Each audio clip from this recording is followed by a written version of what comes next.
You already know what time it is. Welcome back into the NFL with AJL, episode 46. We are live on a Friday.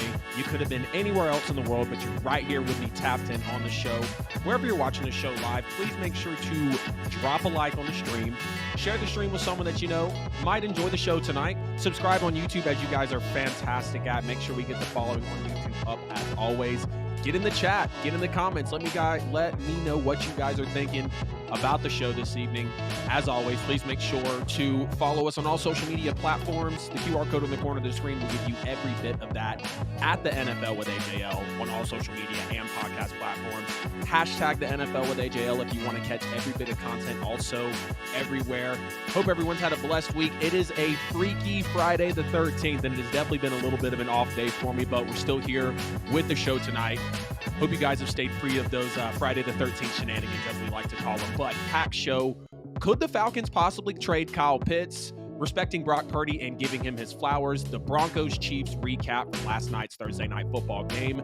Coaching hot seats that could already be present in the NFL after Week 5. And, of course, we're picking every Week 6 NFL game for the season and much more coming on the show.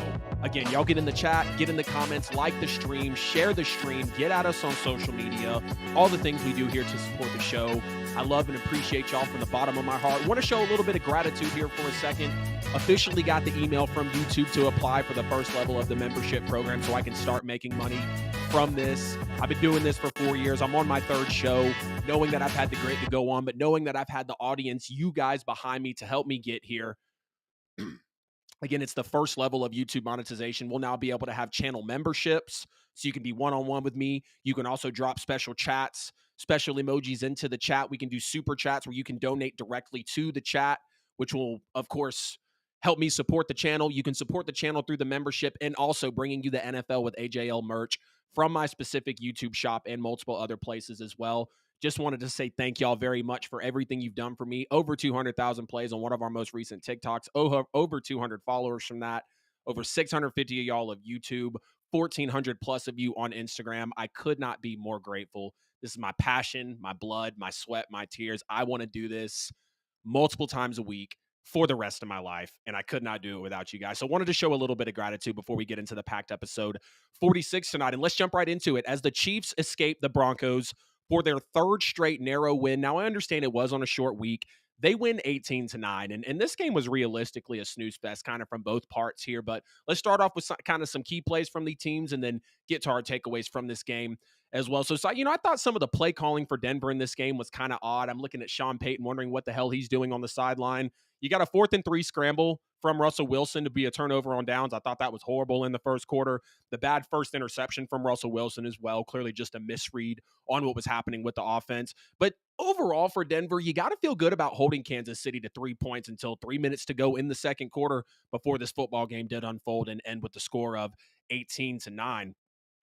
Or was it 19-8? Excuse me. It was 19-8, not 18-9. Excuse me. I knew that score kind of sounded weird there. But then you have the 3rd and 2 rollout by Russell Wilson in the second quarter. I mean, what kind of play call is that?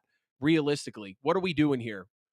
What kind of play call do you have Russell Wilson going to the right side of the field for, going down in the backfield on the 3rd and 2? Definitely a head scratcher from Sean Payton. We had an awesome pass by Russell Wilson, of course, on that touchdown catch to Cortland Sutton, which might have been the best play of the night. But out of the key plays for Denver into kind of what Russ was walking into this football game. So you put Russ's and Mahomes' numbers together. Russell Wilson coming into this game, 11 touchdowns, 2 picks, 106 QB rating, 1,210 yards, 67% completion, 7 yards per attempt. Patrick Mahomes coming into this game, 10 touchdowns, 4 interceptions, 96 QB rating, 1,287 yards, 67% completion. And you also have 7.4 yards per attempt. So Russ beats him out in touchdowns, less interceptions, higher passer rating, but Mahomes comes in with more yards per game, more yards per attempt. Russ barely edging him out, technically 66.9% completion. Mahomes at 66.8%. But when you look at what Russell Wilson put up in this football game on Thursday night, he doesn't pass for 100 yards, just 57 passing yards before hitting Cortland Sutton on the 21-yard gain in the fourth quarter. 95 total yards in the game for Russell Wilson. Only 22 dropbacks in this game. 22 pass attempts, 13 completed passes, 1 touchdown, 2 interceptions. He was sacked 4 times, and he had 37 yards at halftime. Travis Kelce for the Kansas City Chiefs, 109 receiving yards at halftime.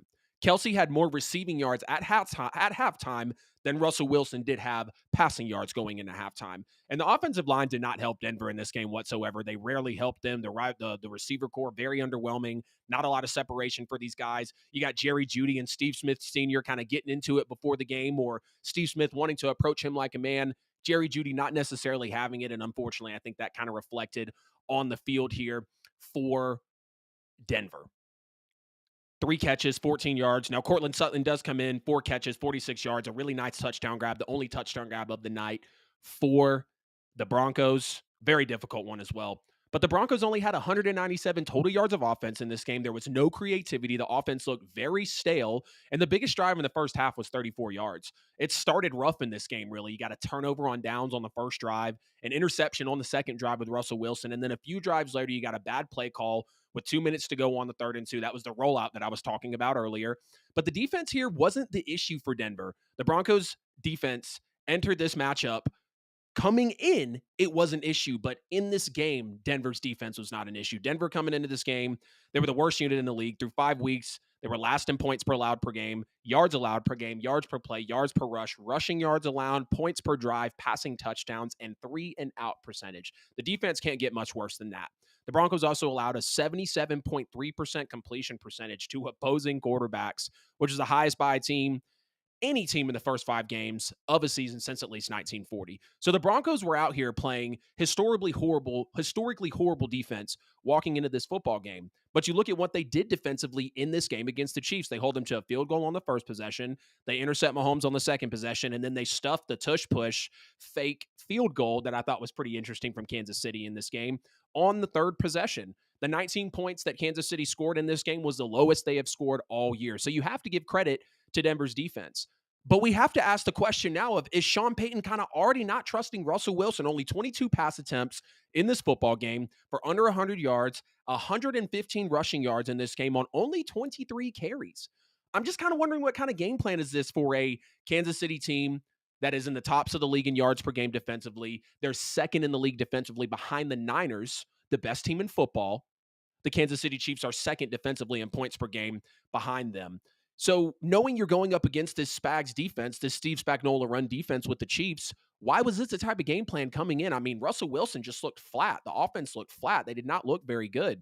Sean Payton with some very questionable calls in this game as well. You got the timeout before halftime. You know Kansas City's supposed to call that timeout so they can make the Broncos punt the ball away. Sean Payton owned up to that one in the presser. The 3rd and 2 rollout in the second quarter, like I mentioned, Russ goes down in the backfield. And then when they turn it over on downs on the first 4th down that they went for, Russell Wilson going out of bounds behind the line of scrimmage. Now, let's get over into what Kansas City was doing in this football game. We know we had the bad interception by Patrick Mahomes. I thought the fake field goal by Kansas City, like I just said earlier, the brotherly shove, as we're calling it lately, thought that was a very nice play. Now, they didn't convert, and credit to Denver for being able to stop that. Shout out Harrison Butker, though. Big kick in this football game. Now just the 7th in NFL history to make multiple 60-yarders in their career. Nice 3rd and 11 scramble in the 3rd quarter with about 4 minutes to go. You saw Mahomes directing traffic, being able to scoot up the right sideline. And we know that Travis Kelce has a big day. 9 catches, 124 yards, a 40-yarder. Pacheco was making plays. Rashee Rice with a career day, 7 catches, 72 yards. Kadarius Toney with the only touchdown for the Kansas City Chiefs in this football game. And this Spags defense is super legit, despite them facing the 12th worst offense in points per game and the 14th worst offense in points per game. Now, coming into the game, the Chiefs and Broncos were respectively 9th and 10th in total terms of offensive points per game. So you kind of thought it was going to be an offensive, maybe stalemate or good matchup for lack of better words, but the Chiefs are supporting, again, the 5th overall defense in yards this year, the 2nd overall defense in points per game, and they did what they were supposed to do. They beat an underwhelming Broncos team. They came in, they handled business, and they made the Broncos offense look very, very stale. 16th straight win for Kansas City over Denver. Mahomes is now 12-0 undefeated in his career against the Denver Broncos. And what's crazy is the Chiefs are not playing even close to their best football right now offensively, and they still won 5 straight. And they're still 5-1 looking like Super Bowl contenders. I mean, you have to give them credit. You have to give the Chiefs credit for what they're doing. Not playing your best football, still being 5-1, now on a 5-game win streak after dropping the opener to the Detroit Lions, who are a real football team this year, by the way. Now, I still am concerned about them, though. Mahomes, he's been shaky with his turnovers the last 3 games, a lot of lazy throws, a lot of trusting his arm. We've seen a little bit of that of him, from Mahomes over the kind of earlier parts of the year. We talk about his mechanics possibly falling off. He's just not playing like a top guy. I still think he's playing like a top guy in the league. They clearly need another offensive weapon, which maybe could clean up Mahomes trying to trust his arm too much because we know they're not working with a whole lot, but the coaching is what is keeping this team intact. So to know that the Chiefs are 5-1, five straight wins, and they're not playing their best football. Sean Payton, the exact opposite, 1-5. I'm still standing on the hill of Sean Payton could potentially be gone by Thanksgiving. And I don't want to see that for me as a major Saints fan, wanting to see big things happen for Sean Payton, but he's not coaching well. The offense is doing okay. The defense stepped up in the game last night, but realistically, the defense overall is the worst in the NFL. Broncos fans, Chiefs fans, get in the chat. Get in the comments. Let me know what you guys are thinking about this Thursday night football game as the Chiefs escape with a win. Not 18-9, like I said, but 19-8. They move to 5-1, and they're still playing some shaky football right now. But there's speculation about the Falcons possibly trading Kyle Pitts this season. And as much as I wanted to jump on this as a Saints fan, hearing it from Falcons fans all the time, all through the season, as much as I didn't like the Kyle Pitts pick, as much as I dragged the Falcons for the way that they draft players, as much as I want to get into all that as a petty Saints fan, I'm actually going to give the Atlanta Falcons some slack on this one. We know what Kyle Pitts' rookie season was. 68 catches on 110 targets, little over 1,000 yards, which was, of course, the most tight end receiving yards ever by a rookie. 15 yards per catch, but only one touchdown. So there was, realistically no complaints for Kyle Pitts outside of really no end zone action. Kyle Pitts in 2022, he played 10 games. He tore his MCL. Surgery put him out for the 2022 year, but he had 28 catches on 59 targets for 356 yards, 2 touchdowns. So per game, he was averaging 3 catches on 6 targets for 36 yards, 11.2 yards per catch, on pace for a 51 catch for 102 targets, 51 catches, 612 yards, anywhere from 3 to 4 touchdowns in 2022. Last year when he went out with the injury. This year, so far, Kyle Pitts has 32 targets for 18 catches, 208 yards, 11.6 yards per game. Yards per catch, No touchdowns in 5 games. His per game average right now is 4 catches on 6 targets for 42 yards, 10.5 yards per catch. He's on pace for 68 catches on 102 targets for 714 yards and no touchdowns. So when you look at his rookie year and you look at his third year, you can even weigh in his second year if you want to. This third year that is unfolding, yes, we know Kyle Pitts needs to be fed more, but I don't think this is a bad year outside of touchdowns for a guy that's coming off of an MCL injury, a guy that's quick, very agile, obviously a big-bodied guy, good bit of weight on him in the NFL, one of the bigger players, even though he might look kind of slim on the field. We saw his, draft prospect profile coming in. And that's why the Falcons fell in love with him, because of how big he was able to move at that size and still use that speed and still be very athletic. And all the hoopla right now, right, is Kyle Pitts has 3 career touchdowns. Sam Laporta was drafted this year and already has 3 touchdowns in 5 games. Devon Achane, who unfortunately just went on IR for the Dolphins, already has 7 total touchdowns and was just drafted this year as a running back. And maybe we can have the conversation of running backs do get more touches and get more into the end zone more than tight ends, which is a given. But when you look at Devon Achane was the 84th overall pick in the NFL draft. Sam Laporta was drafted after Kyle Pitts. Kyle Pitts is the highest drafted tight end ever. And with the way that the Falcons coach, with the way the Falcons have been the last couple of years, and any sort of slip up or misuse, you're going to have these type of speculations and these type of rumors of if the Atlanta Falcons should actually trade Kyle Pitts this season, whether it's this season, next season, who knows what the case could be. We know Kyle Pitts isn't getting used like he should. But I'll tell you, I don't think Kyle Pitts is fully healthy. Arthur Smith has already told us a couple weeks back he doesn't think that Kyle Pitts is fully healthy. Now, he does go out in the Texans game and have a very good football game, the best outing of the year.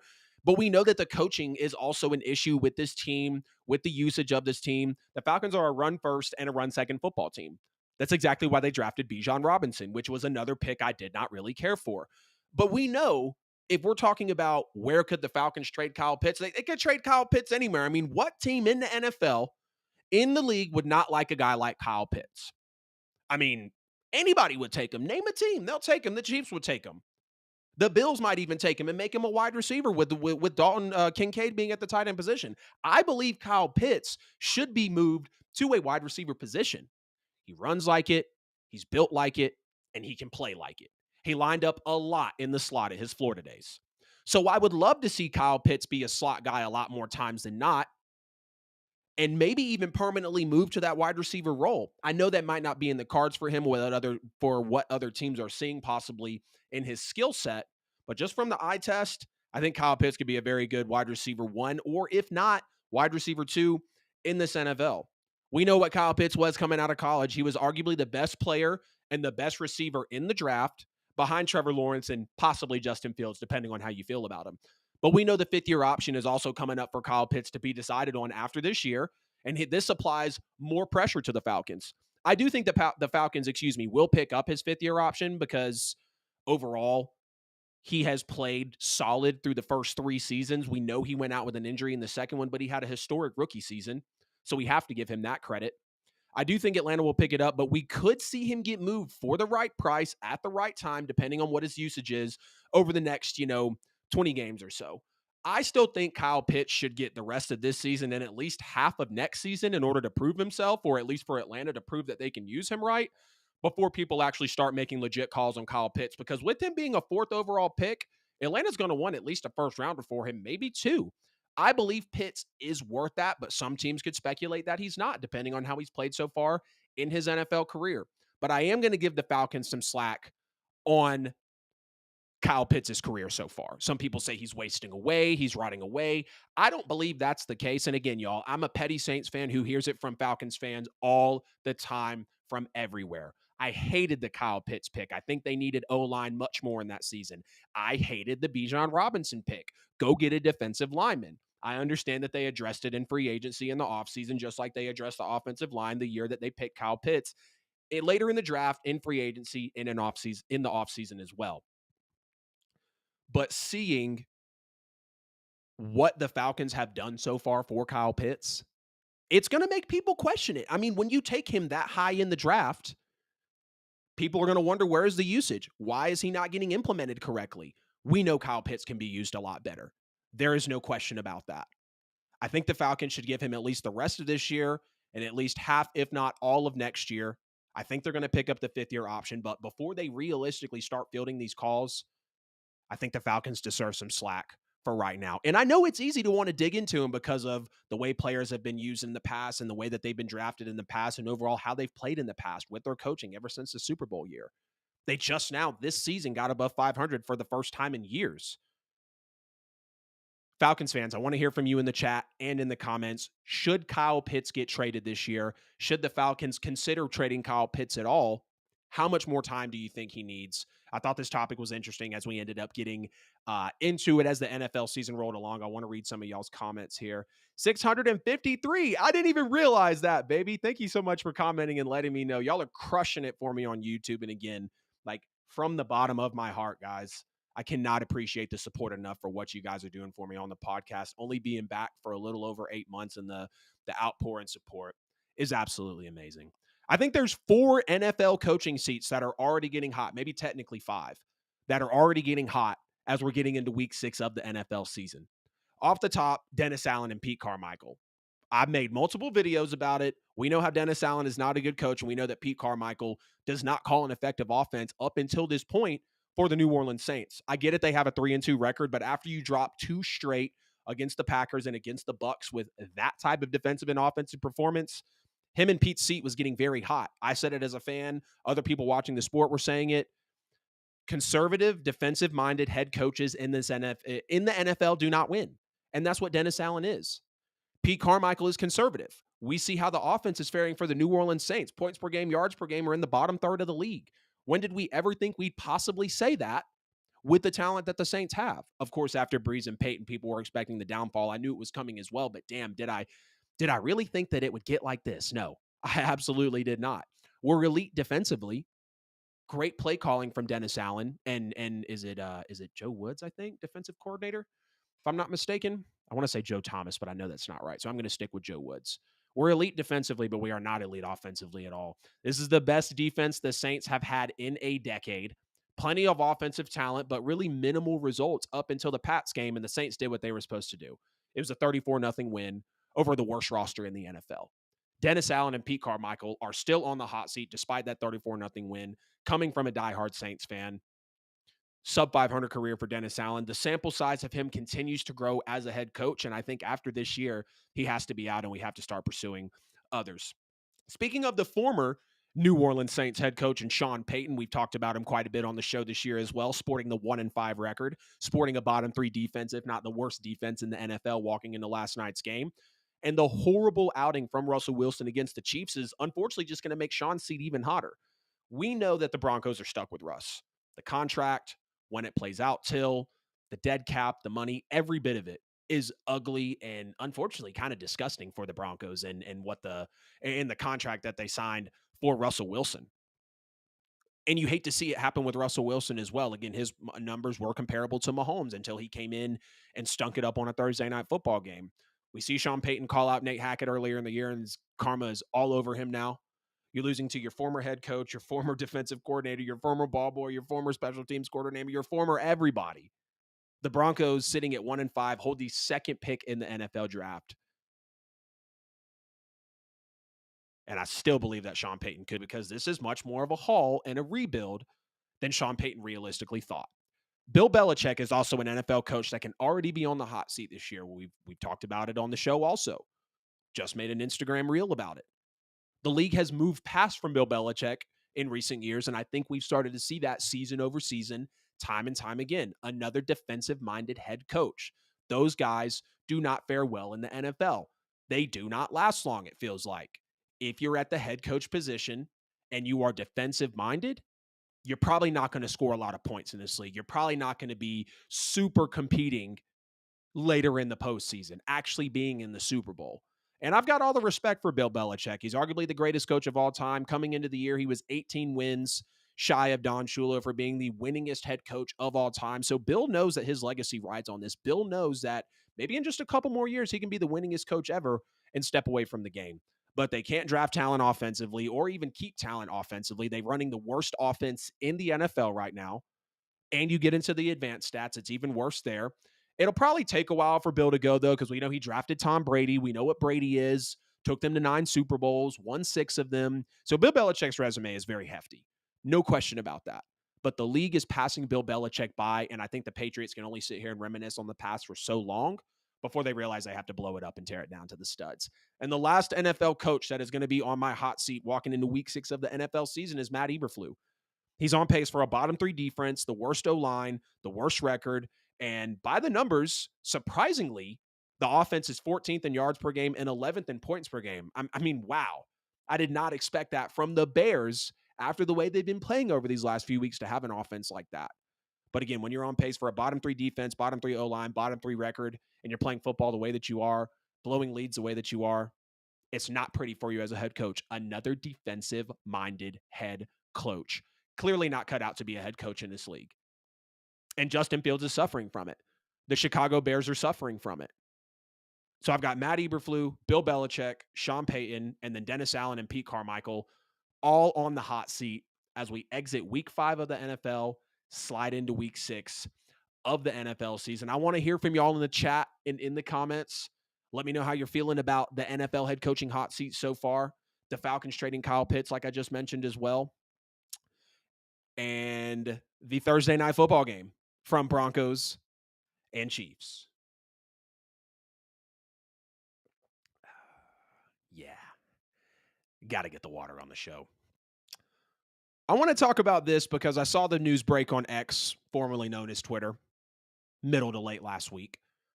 Will the Arizona Cardinals actually move off of Kyler Murray after this season? NFL executives really believe so, and I kind of can't blame them. The team is 1-4 right now. Kyler Murray, unfortunately, has never been able to stay healthy as a pro for an entire season, which really does suck because I love Kyler Murray. He's an insane athlete. He's just unfortunately small. But if he had the bigger size, I think we're talking about him as a Josh Allen-esque, but, quicker type of player. Of course, Josh Allen is a better quarterback overall, but I think you guys know what I mean in terms of just kind of play style there. We know he played all 16 games as a rookie in 2019. He missed 1 game in 2020. He missed 3 regular season games in 2021, missed 6 games last season. Of course, he ended it with a torn ACL, and now playing no games this year because he's recovering from the injury. He was the 5th most sacked quarterback his rookie year, the 12th best offensive line in terms of sacks the next year, his sophomore year in 2020. middle of the pack in 2021. So getting a little worse technically, and then taking a plummet back down to the bottom 10, and was the ninth most sacked quarterback last year, the year that he tore his ACL. And when you look at the Cardinals, they currently have the seventh and the ninth overall pick in the NFL draft. And we know how loaded this draft is with quarterbacks, and they need talent everywhere. I mean, the Cardinals have one of the worst rosters in the league as well. And if we see a fire sale at some point this year for the trade deadline coming up in just a couple of weeks, we could see the Cardinals really exercising that seventh and ninth pick. And we know what Kyler is as a quarterback as well when he's healthy. He can make any throw. He is shifty as Lamar Jackson. He's highly accurate, 67% completion, but a 2-to-1 touchdown to interception ratio, having trouble reading defenses, not staying healthy for the entirety of a year, and then study clauses being in your contract, which I'm not going to speculate on that. We know it got taken out. It isn't something you like to see from a guy that you paid 5 years, $230 million guaranteed, $30 million signing bonus, and how much? Not 230 million guaranteed. 5 years, 230 million, making 46 million a year. Where's his guaranteed? He had 103 guaranteed at signing and about 159.797 technically guaranteed. So we'll just say 160 million. But guys, I mean, I love Kyler Murray as a player. I do. He was one of my favorite players. He is one of my favorite players still in the league, even though he's not playing. He was one of my favorite players coming into the draft. Heisman winner at Oklahoma. I love just about everything from Kyler Murray's game, except the fact that he's a smaller quarterback. We saw him be in the MVP conversation. We saw him have a 7-0 team until they fall off, and really, the wheels just go rolling off the bus down the back half of the season, down the stretch. And then they unfortunately get blown out by the Rams in the playoffs, which was absolutely ugly. I don't even want to remember that as Kyler Murray's, first playoff game and first playoff loss. But Kyler also has had Cliff Kingsbury and now Jonathan Gannon. He hasn't had some of the best rosters to work with. Now, he has had more than some quarterbacks in this league, no doubt, but the landing wasn't the greatest. There's, it was clear that Arizona picked number one overall in back-to-back seasons for a reason. They literally move off Josh Rosen to go get Kyler Murray. But we have to ask, who would actually take on Kyler Murray's contract right now, given his production and given his health? Again, Kyler Murray signed 5 years, $230.5 million, $29 million in signing, 160 guaranteed. And you look, in 2022, Kyler's contract was not very large. Obviously, they signed him coming into the 2023 year, or excuse me. Now, they signed him going into the 2021 season, didn't they? Yeah. Going into the 2022 season. So let me not sit there and get confused on that. But it sucks because you pay him the big money, and people don't ever want to see an elite player like that when he's healthy and playing at his peak. He's elite. They don't want to see an elite player like that go down, especially to a non-contact injury in the form of an ACL. But in 2023, Kyler's contract, let me look here. So 16 million cap hit. Next year in 2024 is when it gets insane. And here's the reason that they could possibly move on. In 2024, his cap hit is $51 million, jumping up from $16 million this year in 2023. In 2025, the cap hit drops to 45. In 2026, it jumps back up to 55. And then in 2027, when he's 30 years old, he will be making $43 million a year. So there's a potential out after 6 years in 2028. They'll have paid him $220 million, just short of it, and there will be no dead cap. So that's their potential out in this. But what team in their right mind would trade for Kyler Murray with a $51 million cap hit in 24, with a $45 million cap hit in 25, and with a $55 million cap hit in 26? His contract is cheap this year. It's kind of lucky he's not playing. Only a $16 million cap hit. Only $2 million in the base salary. The base salary is huge next year at 37. We know that the NFL and the contracts can get the numbers moved around however they need to, but at the end of the day, they're still paying him all that money. And I don't know if any team in their right mind would possibly pick that up from the Cardinals and actually make that trade for Kyler Murray if they do move off of him. I would love to see Kyler still stay, get that, respect that I think he still needs from people around the league, but he's got to show us that he's healthy. Steve, what's up, man? Too many young quarterbacks getting paid and then lays eggs. Yeah, we saw it in week 1 of this year. Burrow, Lamar, it was bad. God, I'm trying to think of the other quarterbacks. Burrow, Lamar, Herbert, Jalen. None of them really played well in week 1. Of course, they started to pick it up as the weeks go on. But, it is unfortunate. It's very unfortunate to know that they could move off of Kyler Murray. But when you're possibly looking at a Caleb Williams, or not even possibly, because when you do have Caleb Williams in your sight when you're 1-4, or if you don't get the number 1 overall pick, it could go to the Bears. If they do move off Kyler, they have to take a quarterback. No question about it. It can't be an O-lineman. It can't be a wide receiver. It can't be anybody else.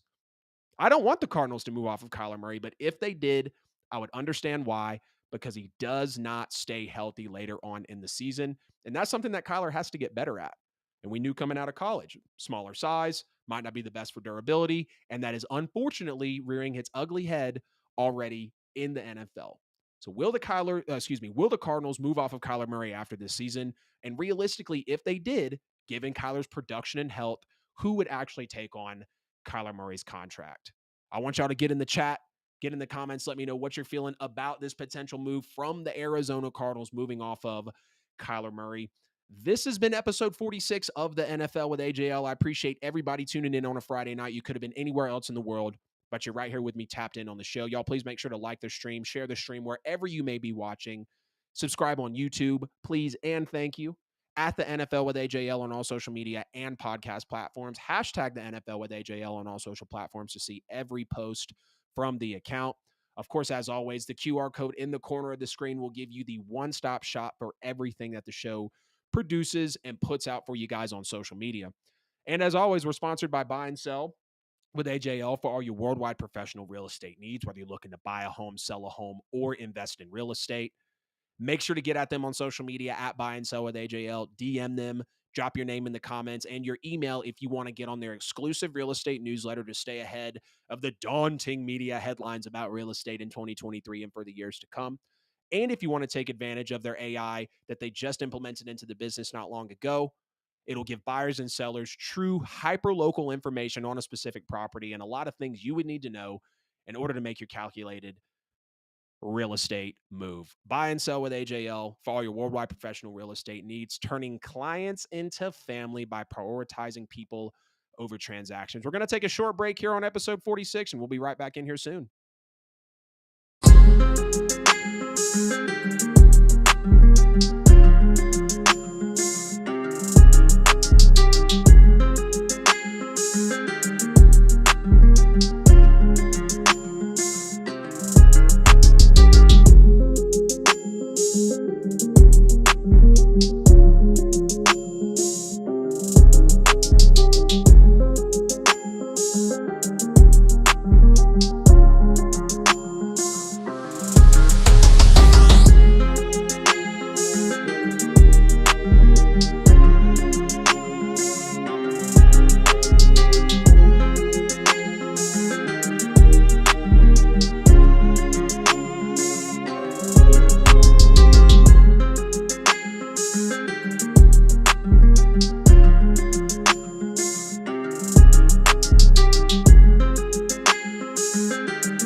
Welcome back into the NFL with AJL, episode 46. Y'all, please make sure to like and share the stream wherever you may be watching. Subscribe for us on YouTube.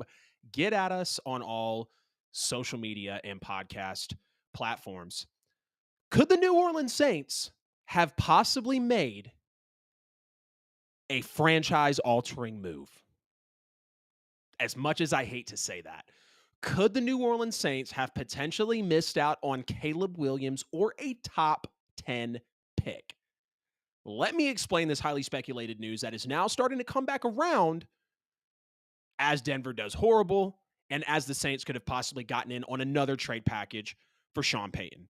So back when the Sean Payton trade happened, right before I brought the podcast back out for the NFL with AJL, late January, Sean Payton gets traded over to the Denver Broncos, and we had heard about it all year. This is what Sean Payton potentially wanted to do, and Sean Payton had went over to the Denver Broncos, traded by the New Orleans Saints. So they were apparently discussing two potential trade packages for Sean Payton. The one that the Saints took Denver's 2023 first-round pick, which we took this year, 29th overall, take Brian Bresee.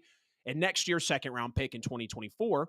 So we give up Sean Payton for a first, and we give up a 2024 third-rounder to take a 2024 second-round pick. So it seemed like a fair trade. But apparently, there was a second trade option that the New Orleans Saints could have taken. Denver's 2024 first-round pick and the year that just passed, the 2023 NFL draft, that year's fourth-round pick for Denver. And it was the New Orleans Saints choice. Now, again, this is highly speculated news because Adam Schefter deleted the tweet moments after it was posted, apparently. So it's likely that the news was false. Of course, Schefter been in the game for a while. We know Shefty wants to keep his credibility as high as possible, and I respect him as a reporter day in and day out. He's one of the first on almost everything. But it's clear that the New Orleans Saints, if this was a thing, and if they did not take this secondary trade package, it's clear that the Saints thought Sean Payton was going to absolutely ball out in Denver in 2023, giving them a lower 2024 first-round pick and giving them a fourth-rounder instead of a second-round pick. So there's kind of a decent gap there from a second-rounder to a fourth-rounder. You can still make your hay all the way until the seventh round and undrafted. We've seen that multiple times in this league, but you want to take your draft stock and your draft capital when you can get it. So they essentially took a guaranteed 29th overall pick for their head coach, which is unheard of for a head coach getting a pick at all, let alone a first-round pick, and a third-round pick to gain a second-rounder in the NFL draft. But right now, Denver's playing horribly, 1-5 record. Sean Payton stinking it up over there. Denver holds the second overall pick and is in contention for the first overall pick in the NFL draft. In contention for the first overall pick in the draft, and the New Orleans Saints could have possibly had that. Of course, the Saints had major respect for their franchise-altering and just downright savior of a coach in Sean Payton, and they figured he, based on the trade package that they possibly didn't take, again, speculation, but it has to be talked about, considering that they thought he could have had a top 3 record in the NFL, really worse than the 29th overall pick in 2023. And I know it's possibly not true. I absolutely get all that, but it's resurfacing for a reason, and fans wonder I wonder, what could this have looked like if it was possibly true? I mean, realistically, if the Saints would have taken the 2024 first-round pick from the Denver Broncos, right now they'd be guaranteed the second pick in the draft. And who knows where they could go with that. I know where they would go with that. It would be a quarterback, no question, at least I hope. We know the Saints haven't taken a first-round quarterback since Archie Manning. But what could this have looked like if it was true? Could it have been a Caleb Williams, a Michael Penix, a Bo Nix, offensive lineman, defensive lineman? Because the New Orleans Saints need help in the trenches. And we know Derek Carr is not the franchise guy for long term. He's a bridge, and we need trench help big time. I've got respect for Derek Carr. I love what Derek Carr is doing with the Saints. Don't love it. I like it. I want it to be better, and I think he can get to another level, but I have respect for what Derek Carr is doing in New Orleans right now. I'm going to support my quarterback. But all Saints fans can do is hope and pray that this was fake news, that it was very high speculation, because it's kind of a love-hate relationship for Sean Payton right now, right? Like, we see him leave. We hear him talk about the heart's not in it anymore, the BS comments. But as Saints fans, knowing what he did for us, we hope that he goes to Denver and has a great year. We absolutely hope that we can, in a way, at least me, watch Sean Payton be successful with another team and maybe win a second Super Bowl like we failed to give him, or maybe like he failed to coach us to, however you want to look at it. But also, you have to hope that the Saints were the right system for him, the franchise was the right place for him to be, knowing that he didn't want the job and still emerging and coaching the way that he did. You kind of have to hope with the Broncos, not in a rude way, but that he wouldn't have a high level of success so the Saints could know, we got the best out of Sean Payton's years. We got the best Sean Payton and the Sean Payton that everybody came to know and love when he was here in New Orleans for us, taking us to 3 NFC title games, winning us a Super Bowl, the one and only appearance we've ever had to go. This was just making my head absolutely spin, though. Shout out Michael Darby, one of my great friends. We're going to the Jags-Saints game next Thursday in New Orleans. First Thursday night football game, first nighttime football game as well. So I'm very, very pumped to be there for a primetime game. He brought this up to me. There's a post on Twitter, on Reddit, talking about, could this have been a New Orleans Saints franchise-altering move? I'm just going to hope that it's fake. I'm going to hope that it wasn't real news and Shefty deleted it for a reason. But it's clear that the Saints had respect for Sean Payton. If this was true, they thought he was going to ball out in 2023, giving a 2024 bottom 3 pick. The Saints already had the 4th to last pick in the NFL draft.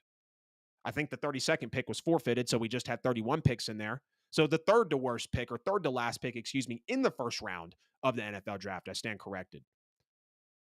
All Saints fans can do, all I can do as a diehard, is hope and pray that this was fake news. Because if we did miss out on a Caleb Williams or a Bo Nix, this is the most loaded quarterback draft class we've had since a couple years ago, and one of the most loaded we've had in a very long time. Saints fans, I got to hear from you down in the comments. Who Dat Nation, viewers of the Who Dat Corner, get in the comments. Please get in the chat. Let me know what you guys are thinking about this potential New Orleans Saints move, because all we can do is hope and pray that the news was absolutely fake. But what's not fake is Brock Purdy's performance so far in his NFL career, and I am here to present Brock Purdy with the bouquet of flowers like he so rightfully deserves. Because in Brock Purdy's career, he is 13-1 as a starter. His only loss is to the Eagles in the playoffs, and we know how he had to come back in with a broken elbow and will this team to a loss, unfortunately, because there was nothing else left in the tank for San Francisco at that moment. In his career, he's got 69% completion, 2,645 passing yards, 22 touchdowns to 4 interceptions. He's only been sacked 19 times in his career and has 114 passer rating. He's literally getting sacked 1 time a game. I think the math was about 1.35. So Brock Purdy is constantly protected. He's constantly upright. He's behind a very solid O-line. Trent Williams is a first ballot Hall of Famer the moment he steps out of the league, once he gets into his eligibility. He is a very blessed man, Brock Purdy, to play for the San Francisco 49ers. This year, 72% completion, 1,271 yards, 9 touchdowns, no interceptions, 123 passer rating on the season. Let's not sit here like we have for a couple of seasons now. I wasn't podcasting when Brock Purdy first came onto the scene, but I was still watching the game very closely, formulating everything for the NFL with AJL, and we came out in February. But I was not actively producing content when Brock Purdy was playing, or originally got into playing because of Jimmy G going down with the injury. But let's not discount what Brock Purdy's done. Yes, he might not be the best athlete, but he moves around better than Jimmy G, and he can move in the pocket, and he can make a lot of throws. He might manage the game to an expert level, but it is winning him ball games. And that's what matters. We all want to praise Patrick Mahomes for his 80 wins, 20 losses record. Yeah, Patrick Mahomes has an 80% win percentage through his first 100 games in his career. And Brock Purdy could be trending towards that. Hell, if not better, starting 13-1 in his career. I'm here to give Brock Purdy his flowers because he absolutely deserves it. Let's not discount what he's done. Let's not discount where he landed. Let's not forget the fact that he was the last player in the draft. How can you not like Brock Purdy? Dead last pick in the draft, playing super unlike he did at Ohio State. Then he's filling into a Niners team perfectly, who is right in the middle of their Super Bowl window. And they were right in the middle of their Super Bowl window the moment that he was asked to jump in and produce. And he did it at a high level, and he's been doing it at a high level. And just because it doesn't look like a Jalen Hurts or Patrick Mahomes or Josh Allen or Trevor Lawrence doesn't mean that you can't give him his credit. I'm not going to sit here and say that Brock Purdy is elite. I'm not even going to sit here and say, no, I'll take that back. Brock Purdy is very good, because 69% completion, 22 touchdowns and 4 picks, and a 13-1 record in your NFL career, no matter your setup, is very good. I'm not going to say elite because I don't think he could overcome instability. And I'm just being real about Brock Purdy here. If things weren't lined up the way that they were in San Francisco, of course we're having a different conversation about Brock Purdy. But we've all said, y'all remember that 2021 loaded quarterback draft class? Oh, any of these guys would be lucky to go to San Francisco because of Shanahan, George Kittle, Brandon Ayuk, Deebo Samuel. Now he's got Christian McCaffrey making him super comfortable. We know the offensive line. We know the defense. We know the coaching. We know the front office that San Francisco presents. So who wouldn't want to go play in San Francisco, especially at quarterback? It was literally a match made in heaven for Brock Purdy. The way that they draft, the players that he walked into, the franchise that he walked into. And I've just kind of taken a back stance, or, been on the back burner, kind of a stepping off to the side on my stance on Brock Purdy. Not good, not bad. I just didn't really have a take on him, but I know he's winning ball games. And I know he's the quarterback for the best team in the NFL right now, and the team that's more than likely going to represent the NFC in the Super Bowl and will probably win the Super Bowl this year as of right now and up until the point of how they're playing. Brock Purdy is lights out. I get it. It's not super sexy. And I feel like when Jimmy G came in and was only having a pass for 8 or 9 times in a championship game and under 50 times in a total playoff run en route to a Super Bowl loss, that kind of messed with all of us. Like, had we really seen a quarterback kind of just manage his way in a good way all the way to a Super Bowl like that, like outside of Brady? Brady wasn't a game manager. He could overcome adversity. He can make big plays when he needed to. We saw the same with Russell Wilson. We saw the same with Patrick Mahomes. But knowing that Brock Purdy is doing it at a high level, despite of where he's at, you have to give him credit for it. You can't take it away from him because he's doing great things with the tools that he was given. Because again, anybody would love to go to San Francisco. Anybody would love to go to San Francisco and play quarterback, especially when they had picked Brock Purdy. And even within the last few drafts, everyone talks about how great and prime of a destination that San Francisco is. I know it's unconventional. I know it's not type A, mainstream, super big highlights, but he's doing what he's asked. He's not turning the ball over, and he's winning football games. And he's accurate and makes good decisions. What more could you ask out of a dead last pick on your team that's not even making $1 million a year yet? And I can't wait to see when Brock Purdy does get his bag. It might not be massive, but if he gets 40 million over 4 years, 160 million total, I'm cool with that. That's a Daniel Jones type of contract. That's a Derek Carr type of contract. And Brock Purdy is currently playing better than both of those quarterbacks. I get it. He's only 14 starts into his career. Totally get that. I get it. He's only been sacked 19 times. It's very rare to say that a quarterback's only been sacked that many times. But I'm not going to sit here and down Brock Purdy for his successes when he deserves all the praise, all the flowers, and he is the QB1 of the best quarterback in the NFL currently. I want to know how y'all feel about Brock Purdy. Steve, I see all of your comments here. I'm going to go ahead and read them, and then we're going to get into the Week 6 picks for the NFL season. Look at this little expeditious show here. Proud of myself. I knew we didn't have a lot of topics at all. The bigger shows of the week are usually when we talk about the games on Tuesday because we're dissecting all of the NFL. I'm thinking Derek Carr can take the Saints to the playoffs the next 4 or 5 years. Steve, I'll be honest, man. I hope he's not here past next year. Not in a rude way. Because again, I like what Derek Carr is doing. I believe we are at a better stance with him than an Andy Dalton, than a Jameis Winston, not by a whole lot, but just strictly athleticism and experience and better decision-making than I think the other two quarterbacks. Maybe Andy's a little bit better, but Derek Carr's not going to get us to the promised land. He's not going to get us to a Super Bowl. We'd be lucky to sniff an NFC championship with him because we have a sample size of what Carr is. And if we think that the coaching of New Orleans is going to elevate him to another type of player, I'd love to see it, but I'm here to break the news to you, man. I don't think that is going to be the case. I'd love for the Saints to trade and get a quarterback at some point. I understand that we just locked him up for the money that we did. I wasn't happy about that, and we do have to deal with it for the next few years. But the next 4 or 5, I don't know if I can slide with that, man. I would take Carr over Cousins and most quarterbacks. Whoa. Wow, I would take I would take Kirk Cousins over Derek Carr. I think I could think of probably 13 to 15 quarterbacks I'd take over Derek Carr. I mean, hell, let me hold you on that real quick. So, I'd take Tua over Carr. I would take Josh Allen over Carr. I would take, when Aaron Rodgers comes back, over Carr. I would take, of course, Mahomes, Herbert. I would take Carr over Jimmy G and Aiden O'Connell. With the way Russ is playing this year, I'd probably take a slight edge to Russ. I'd take Carr over Pickett, but I wouldn't take Carr over Lamar. I wouldn't take Carr over Deshaun. I wouldn't take Carr over Burrow. I wouldn't take Carr over Trevor Lawrence. I wouldn't take him over CJ Stroud. I wouldn't take him over even Anthony Richardson when he's healthy. Let's go into the NFC. I wouldn't take him over Jalen Hurts. Maybe over Dak. I feel like Dak, Carr, and Cousins are all kind of the same. One wears a star, one plays for the Vikings, and obviously one plays for the Saints. I would take Carr over Sam Howell. I would take Carr over Daniel Jones. I'm not taking him over Purdy. Probably not taking him over Geno Smith. Probably not taking him over Matt Stafford. And if Kyler was healthy, I wouldn't take Carr over Kyler either. I'm taking Goff over him. I'm not taking Jordan Love over him. Kirk and Carr is a wash. I wish Justin Fields was performing to the level so that I could take him over Derek Carr.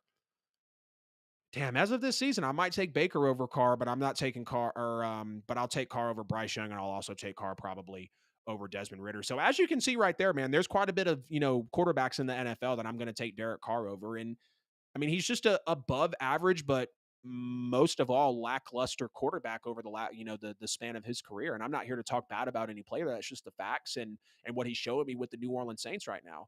Yeah, Purdy's playing great. He's been really accurate. No question about it. Got to have respect for what Brock Purdy's doing. I hope San Francisco loses, though. I'd like to hear from you why on that. Don't be a San Fran hater, man. I know they came back onto the scene after having a couple of down years, and Jimmy G and Kyle Shanahan and Richard Sherman were making things happen. But I don't hope San Fran loses. I mean, I guess I could hope they lose so my Saints could take their spot, but I know that's not a realistic thing.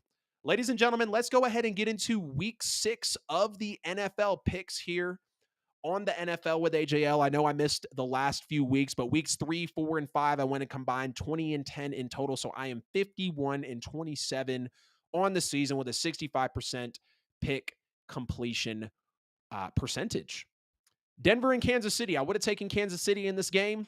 I think everybody took Kansas City in this game. They're clearly the better team, better quarterback, better coach, better defense, better offense. Maybe not by much compared to the numbers, but the eye test shows you that Kansas City was the better football team. They're not even playing their best football right now, and they came in and won. We got Baltimore at Tennessee in London. I'm going to take Baltimore in this game. I believe Tennessee is missing a couple of players that they would like to have, or excuse me, not Tennessee. I'm thinking about the wrong team, but overall, the Ravens are a better team than the Titans. I like the Ravens better than the Titans. Better quarterback, better coach, better offense. They might be comparable defensively, but I think even on the best day, the Ravens are the better team overall and defensively. So I'll take the Baltimore Ravens. I'm going to take the Miami Dolphins over the Carolina Panthers. The Panthers are the only defeated team in the NFL at 0-5. Absolute goose egg in the win column. And the Dolphins are overall just a better football team. They're here at home. The Panthers defense could possibly give them a run for their money. So maybe we see a little bit of a surprising game where the Dolphins aren't coming back down to earth, but they are possibly getting into a stalemate like they were with the Patriots. This could be a 24-17 win, 24-10 win for the Miami Dolphins, but I will take the Dolphins comfortably here. Saints at Texans. Of course, I'm never going to pick against my New Orleans Saints. Now, I was thinking that they could lose to the Houston Texans because of how great CJ is playing, but I think that this New Orleans Saints top 5 defense in the NFL, allowing the lowest passer rating from any quarterback, or excuse me, the lowest passer rating overall in the league. I think that's going to be problems for CJ Stroud. Tank Dell and Robert Woods are also questionable in this game. 2 very good targets for CJ Stroud. So I'm going to take the New Orleans Saints here with the win on the road. Probably will be a close one, though. I'm also going to take the Atlanta Falcons against the Washington Commanders. Washington has now had 3 straight games of giving up over 30-plus points. We know that the Falcons offense can be better. We know that Kyle Pitts was getting misused, like we said earlier in the season. Desmond Ridder being there at the quarterback position isn't the most great thing that you want to see for this NFL team.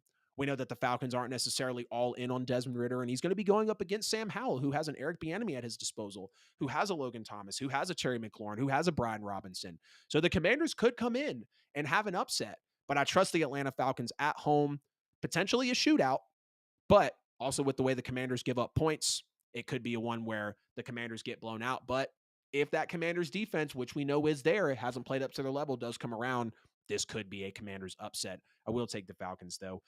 As much as this pick feels like it might be wrong, you got the Colts at the Jaguars. I am going, being a Rams fan for almost 60 years is a good reason why I can't stand San Francisco. Yeah, I feel that hatred runs deep, don't it, my friend? I'm going to take the Colts in this football game against the Jaguars. I'm high on the Colts right now. I know they're going to miss Anthony Richardson for the next 4 to 6 weeks, but the way Shane Steichen is coaching, Jonathan Taylor is back. They're going to have a better game plan for him. Zach Moss just absolutely went off. And the other offensive pieces that are there with that team. Defensively, they do need to be better, and we know that it kind of feels like the Jags just turned a corner beating the Bills. I think the Bills are a little more fraudulent than everyone likes to admit. We know the Jags haven't clicked on all cylinders yet, but something is telling me that the Colts, after losing in the season opener with Anthony Richardson 31-21, they're going to come in here, have the upset on the road, taking the Colts over the Jags. Bengals and Seahawks, I think, could be an interesting game as well. Could be possibly closer than we think. Bengals are at home, though, hoping that Joe Burrow is more and more healthy, continuing to get healthy as the season goes along.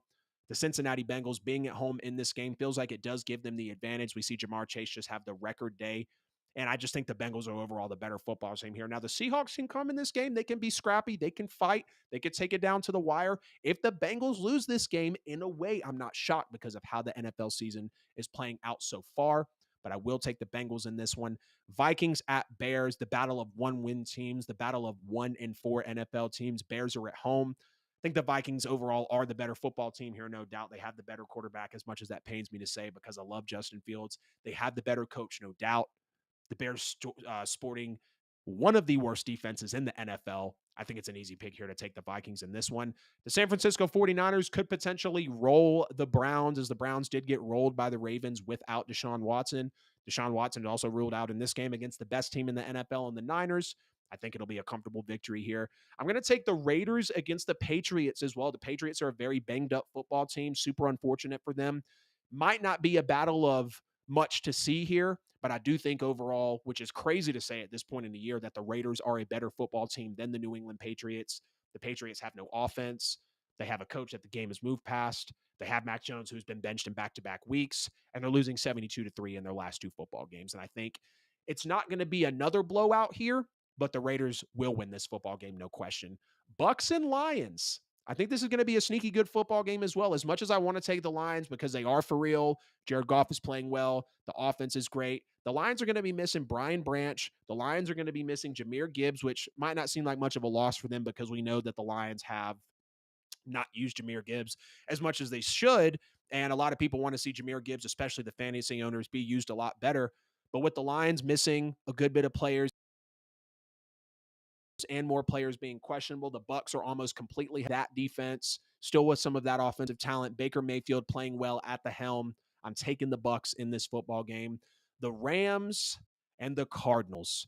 Rams are at home. I think the Rams comfortably win this football game without question. I don't think it's a problem for them to go in and win. Now, the Cardinals could play tough and scrappy because we saw what they did against the Cowboys. We've seen the Cardinals be competitive in a couple of other games this year. But Sean McVay, the way he's coaching so far, you got to respect it. Stafford playing at a good level. The young players that Sean's able to build around. And just a true testament, just like Shane Steichen with Indy, of what coaching can actually do for you. I'm going to take the Rams here in this football game. Eagles and Jets. Could this be a lot like Chiefs and Jets from just a couple weeks back? I really think it could be because the Eagles have no Jalen Carter, no Darius Slay. But the Jets also have no Elijah Vera Tucker, who's out for the year, and Sauce Gardner is questionable for New York. Eagles and Jets, I think, will be a good game. I do think it could be one of those 28-21 type of games if Zach Wilson comes in just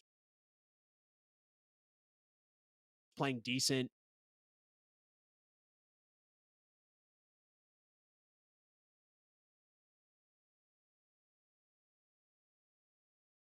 With the better team, ball team, and I'm going to take them for the win here. The Bills, I think, will roll the Giants. I also thought the Bills could roll the Jaguars as well because of the way that they have rolled previous teams. But the Giants don't have Daniel Jones and the Giants don't have Andrew Thomas.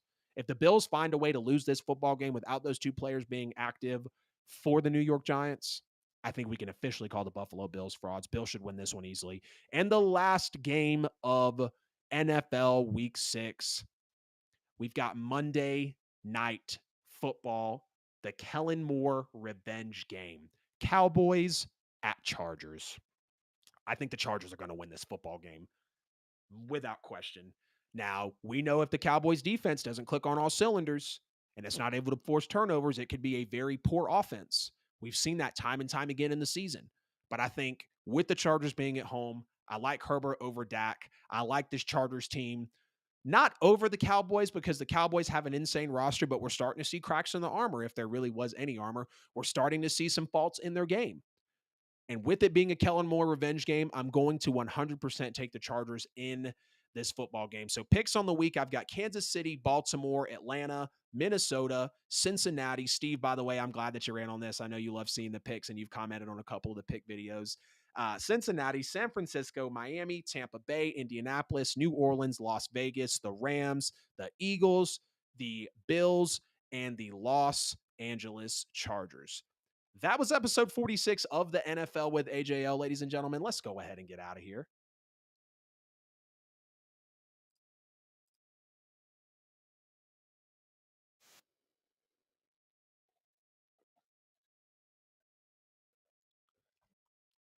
I hope the outro music is playing. It was being a little weird last show. Seems like the stream might be being weird again at the end of this one, but that was episode 46 of the NFL with AJL. I appreciate everybody tapping into the show tonight for episode 46. Before you get out of here, please make sure to like the stream, subscribe on YouTube, share the stream wherever you're at with someone who might love the show, someone who loves the NFL, someone who just loves podcasts in general. Please make sure you subscribe on YouTube as well. Again, I want to give y'all immense gratitude from the bottom of my heart. My blood, sweat, tears, early mornings, late nights, weekends go into this show, hours of highlights, hours of film, hours of research and article reading. And you guys are the ones pushing me to the top. You guys are the ones supporting my content. I'm officially going to be entering that first level of YouTube monetization. So get ready for channel memberships, super chats, and also being able to purchase the NFL with AJL merch directly from my YouTube shop and in other places as well. Of course, the QR code in the corner of the screen will give you every bit of social media and podcast content. I hate that we got the most viewers, 6 viewers, as we're about to get out of here on the show tonight, but we talked the Falcons trading Kyle Pitts. We picked every NFL Week 6 game. We talked the New Orleans Saints possibly having a franchise-altering decision, giving Brock Purdy his flowers, and so much more. At the NFL with AJL on all social platforms and podcast platforms, hashtag the NFL with AJL to find all of our content everywhere as well. Do not forget the QR code. We'll be back with episode 47 on Tuesday. As always, I love you, I need you, and I will see you